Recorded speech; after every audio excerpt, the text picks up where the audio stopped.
So this morning we are joined by pediatrician Dr. Dina Kulik, who has answers to your back-to-school health questions. Good morning, Dr. Kulik. How are you? I'm very well, thank you.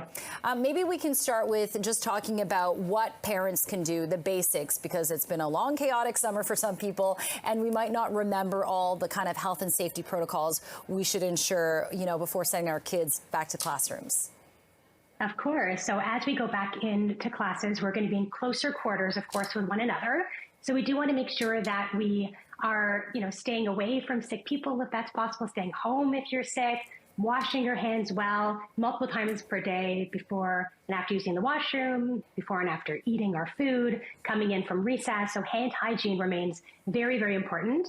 And again, if you're sick, please stay home so you don't pass on your germs to others. Dr. Kulik, we've had you on before talking about, childhood immunizations and the fact that, over the last couple of years, especially post-pandemic, that a lot of children are behind in their vaccinations. Have you noticed an uptake in more children coming in, getting more up to date? And how quickly can parents, if they still know their children are behind, come back and get some before the school year?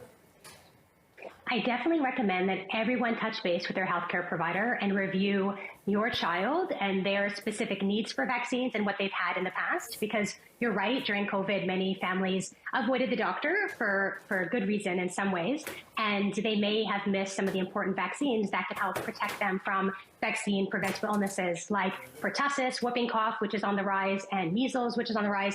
These are vaccine preventable illnesses, and if your child's not up to date, they certainly can get up to date with their healthcare provider. Yeah, and with something like whooping cough, which you mentioned is on the rise, and something we covered with Dr. Isaac Bogosh today, you can get a vaccine for it at certain ages through a child's development. Is this something that can be, is it passed through, germs, whether it's contact, or is it kind of with the air particles when someone sneezes or coughs? And in that case, do you recommend masking again, dare I say? Yeah, so pertussis or whooping cough does pass in aerosolized droplets, similar to COVID and influenza, RSV, other illnesses that are prevalent this time of year. And yeah, we still recommend masking when possible. I think if your child is unwell, it is a nice thing to do to put them in a mask if they're not staying home, to prevent sharing of these bugs with other people. I still mask in the office. My kids still mask when exposed to others. I think it's a good strategy, a well-studied strategy that helps prevent the spread to you and from you of viruses. But recognizing that most kids and adults don't want to wear a mask all the time now, definitely doing so if you're sick and you're around other people, that I think is a community nice thing to do for sure.